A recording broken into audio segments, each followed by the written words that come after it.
क्या आपके फोन की वेव्स आपको स्लो पॉइजन दे रही हैं? हर दिन हम अपना फोन उठाते हैं, बिना सोचे समझे यूज करते हैं, लेकिन क्या आप जानते हो कि उस फोन की इनविजिबल वेव्स आपके दिमाग, दिल और इम्यून सिस्टम को धीरे धीरे स्लो पॉइजन की तरह खा रही है। आपको लगता है कि सिर्फ बैटरी ड्रेन होती है, लेकिन असल में ड्रेन हो रहे हैं आपकी एनर्जी और नींद। और सबसे खतरनाक बात यह है कि ये पॉइजन आपको नजर भी नहीं आता। आज मैं वो सच खोलने वाला हूँ जो मोबाइल कंपनीज छुपाना चाहती हैं, और अगर आप अपनी फैमिली की हेल्थ की फिक्र करते हो तो ये वीडियो एंड तक देखना आपके लिए जरूरी है। इस वीडियो में हम 5 पॉइंट्स डिस्कस करेंगे, जिसमें है invisible nature of radiation, daily usage trap, health effects, family angle, hidden truth और कॉन्स्पिरेसी एंगल। और सबसे लास्ट में हम ये देखेंगे कि इस एक्सपोजर को कम से कम कैसे किया जा सकता है। तो सबसे पहला पॉइंट डिस्कस करते हैं इनविजिबल नेचर ऑफ रेडिएशन। सोचो आपके पास एक ऐसी चीज मौजूद है जो आप देख नहीं सकते, महसूस नहीं कर सकते, लेकिन असल में ये वेव्स आपके बॉडी टिश्यूज के अंदर पेनिट्रेट करती हैं और धीरे धीरे बायोलॉजिकल सिस्टम पर असर डालती हैं। और ये कोई हॉरर स्टोरी नहीं, ये मोबाइल रेडिएशन है। मोबाइल फोन्स जो हम रोज यूज करते हैं वो इलेक्ट्रोमैग्नेटिक वेव्स एमिट करते हैं।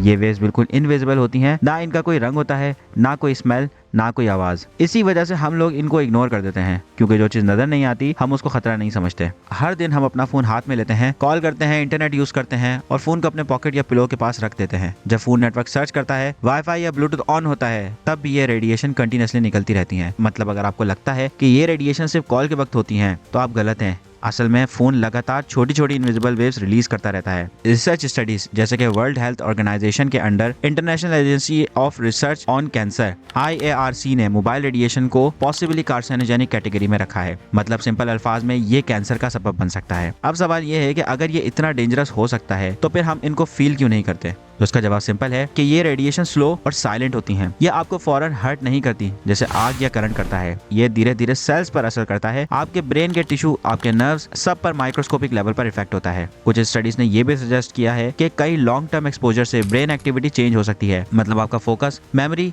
और स्लीप साइकिल डिस्टर्ब हो सकता है और आपको पता भी नहीं चलेगा कि असल वजह है क्या। RF रेडिएशन मेलेटोनिन हार्मोन को डिस्टर्ब कर सकती है, जो नींद रेगुलेट करता है। इस वजह से लोगों को लगता है कि फोन के पास सोने से नींद कम होती है, या वो रेस्टलेस महसूस करते हैं या थके हुए महसूस करते हैं। एनर्जी और इम्यून सिस्टम भी धीरे धीरे वीक हो सकते हैं, क्योंकि बॉडी कांस्टेंट स्ट्रेस में रहती है। ये बिल्कुल उस जहर की तरह है जो धीरे धीरे काम करता है। और सबसे डेंजरस बात क्या है, हम इसको अपने सर के बिल्कुल पास रखते हैं। जब कॉल्स करते हैं, फोन लिटरली आपके ब्रेन के अगेंस्ट होता है, मतलब रेडिएशन का डायरेक्ट एक्सपोजर। अगर कोई विजिबल स्मोक होता या कोई लाइट होती जो ये वेव शो करती तो शायद हम इतने केयरलेस ना होते, लेकिन क्योंकि ये इनविजिबल है हम इसको इग्नोर कर देते हैं और यहीं से प्रॉब्लम शुरू होती है। आप अभी भी अपना फोन अपने हाथ में पकड़े हुए हो। सोचो इस वक्त भी ये वेव्स एमिट हो रही हैं। आपको कुछ फील नहीं हो रहा, लेकिन इसका मतलब ये नहीं है कि कुछ हो नहीं रहा। सबसे ज्यादा जिन पर इनका असर होता है वो ग्रुप है बच्चों का। उनका स्कल या खोपड़ी पतली होती है और टिश्यूज भी डेवलप हो रहे होते हैं, इसीलिए उनकी बॉडी में रेडिएशन एब्जॉर्ब ज्यादा तेजी से होती है। मतलब अगर एक बड़ा और एक बच्चा दोनों फोन यूज करें तो बच्चों के लिए इसका रिस्क डबल हो सकता है।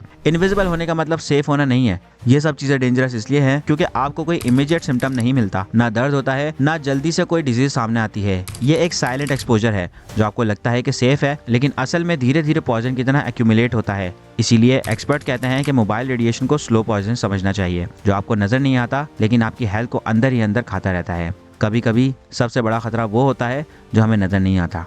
अब बात करते हैं डेली यूसेज ट्रैप की। आप जरा अपनी रूटीन के बारे में सोचिए। सुबह आँख खुलती है, सबसे पहले क्या उठाते हो? फोन। रात को सोने से पहले लास्ट चीज क्या होती है आपके पास? फोन। दिन भर कितनी बार आप बिना सोचे फोन को अनलॉक करते हो? शायद 50 बार या उससे भी ज्यादा। और इसी को कहते हैं डेली यूसेज ट्रैप। हम इतनी आदत बना चुके हैं कि हमें एहसास ही नहीं होता कि हम कितनी देर तक रेडिएशन के एक्सपोजर में रहते हैं। Calls, social media, video games, हर एक्टिविटी के दौरान फोन सिग्नल्स सेंड और रिसीव कर रहा होता है। ये सिर्फ स्क्रीन टाइम का मसला नहीं है, ये एक्सपोजर का सबसे बड़ा मसला है। रिसर्च ये बताती है कि जितना ज्यादा आप अपने बॉडी के पास फोन को रखते हो, जैसे पॉकेट में, हाथ में या सर के पास, उतना ही ज्यादा आप रेडिएशन एब्जॉर्ब करते हो। और सबसे शॉकिंग बात, हम सिर्फ यूज नहीं कर रहे, हम इसके साथ रह रहे हैं। लोग फोन को तकिए के पास रखकर सोते हैं, कुछ लोग तो लिटरली फोन को चेस्ट पर रखकर सो जाते हैं। मतलब पूरी रात बॉडी रेडिएशन के कांटेक्ट में होती है। आप सोच रहे हो इतना भी क्या हो जाएगा, लेकिन प्रॉब्लम तो यही है कि थोड़ा थोड़ा एक्सपोजर जमा होता रहता है। डेली का 2 से 3 घंटे का एक्सपोजर सालों तक जमा होता है। कि एक्सेसिव मोबाइल यूज से लोगों का बिहेवियर और मेंटल पैटर्न चेंज हो रहा है। Anxiety, distraction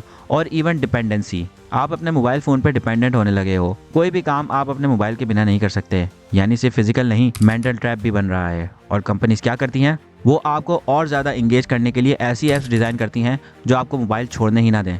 appealing notification, infinite scrolling content सब कुछ इसलिए कि आप फोन से दूर ना हो जाओ। ज्यादा यूज का मतलब है ज्यादा एक्सपोजर, सिंपल। ये एक ऐसा ट्रैप है जहां आप खुद ही फंस रहे हो और आपको पता भी नहीं है। आप सोचते हो कि आप फोन कंट्रोल कर रहे हो, लेकिन असल में फोन ऐप्स और कंपनीज आपको कंट्रोल कर रही हैं, और इसी कंट्रोल के पीछे एक हिडन कॉस्ट है जो आपकी हेल्थ से पे होती है। अब बात करते हैं सबसे इंपॉर्टेंट चीज की, आपकी हेल्थ। मोबाइल रेडिएशन का इम्पैक्ट हमेशा ड्रामेटिक नहीं होता, ये धीरे धीरे आपके रूटीन और बॉडी को इफेक्ट करता है।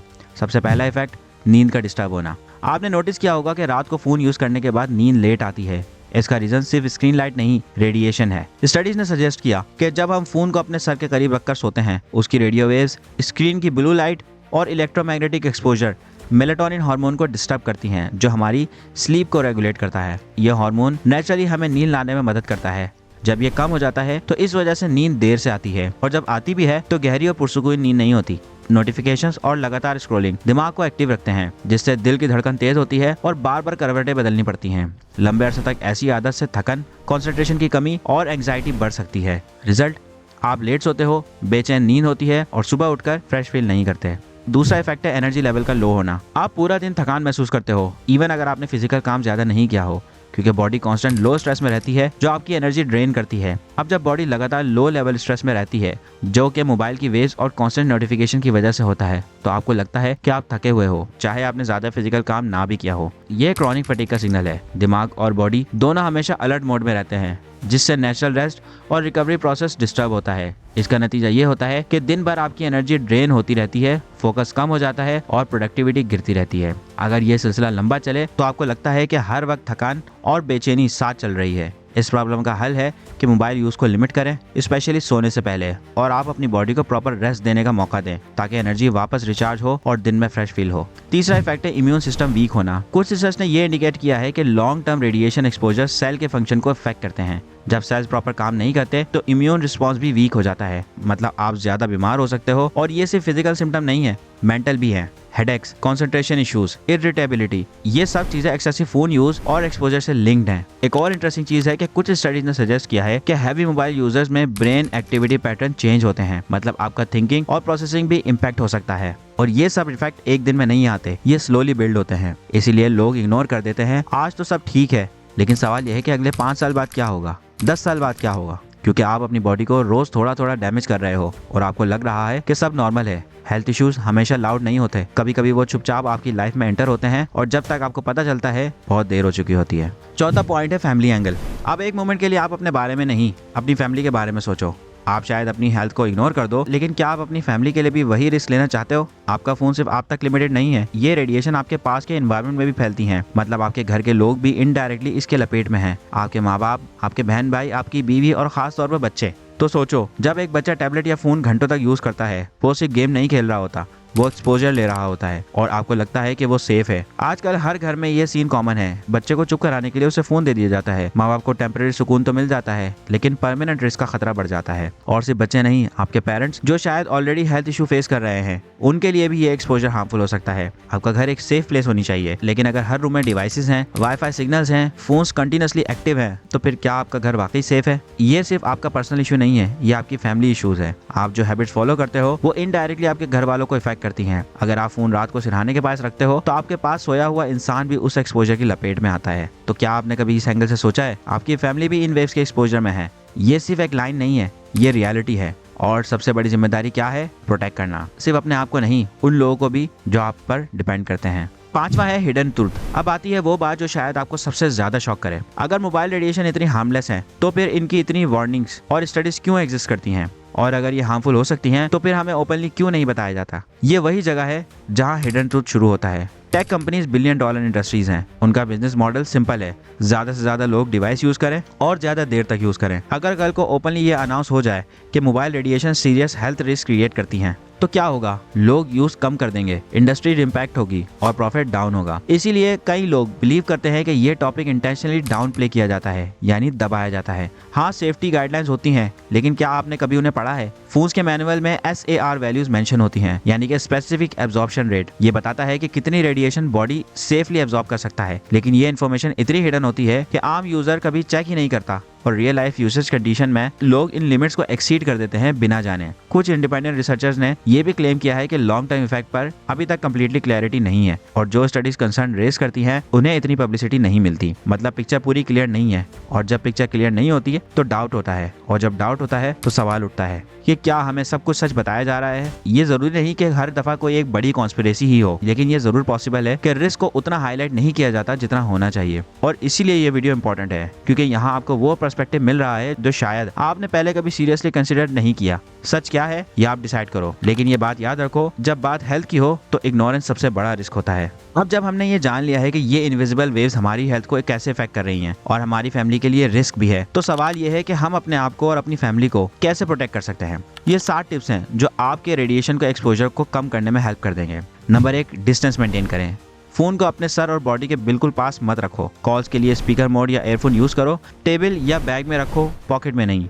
स्टडीज कहती हैं कि डिस्टेंस डबल करने से रेडिएशन का इम्पैक्ट आधा हो जाता है। दूसरा है कि कॉल ड्यूरेशन लिमिट करें। लंबी कॉल्स अवॉइड करो। अगर कॉल्स 10 से 15 मिनट से ज्यादा हो तो ब्रेक लो या टेक्स्ट मैसेज भेजो। शॉर्ट कॉल्स और ब्रेक से एक्सपोजर कम होता है। तीसरा है वाईफाई और मोबाइल डेटा ऑप्टिमाइज करें। फोन जब वीक सिग्नल पर होता है ज्यादा रेडिएशन एमिट करता है। नाइट में वाईफाई ऑफ करो और फोन को एयरप्लेन मोड पर रखो। चौथा है टेक्सटिंग और वीडियो प्रेफरेंसेस। कॉल्स के बजाय टेक्सटिंग या वीडियो वॉचिंग प्रेफर करो क्योंकि उससे फोन ब्रेन के पास नहीं होता और एक्सपोजर कम होता है। लंबे गेमिंग सेशंस में फोन अपनी गोद से हटाकर टेबल पे रखो। पांचवा है नाइट टाइम प्रिकॉशंस। नींद के वक्त फोन को बेड से दूर रखो। स्लीप मोड या एयरप्लेन मोड ऑन करो। बच्चों के बेड साइड पर नहीं रखो। जैसा कि मैंने पहले बताया था कि नाइट टाइम एक्सपोजर स्लीप और हार्मोन्स को डिस्टर्ब करता है। छठा है कि हेल्दी लाइफस्टाइल अडॉप्ट करो। रेगुलर एक्सरसाइज और स्पोर्ट्स बॉडी को स्ट्रॉन्ग करते हैं और रेडिएशन के नेगेटिव इफेक्ट को काउंटर करते हैं क्योंकि स्पोर्ट्स के वक्त आप ऑटोमेटिकली अपने फोन से दूर रहते हो। सातवां है अवेयरनेस एंड हैबिट चेंजेस। अपना स्क्रीन टाइम मॉनिटर करो। अननेसेसरी एप्स को अनइंस्टॉल करो और कॉल्स और सोशल मीडिया के लिए स्केड्यूल को फॉलो करो।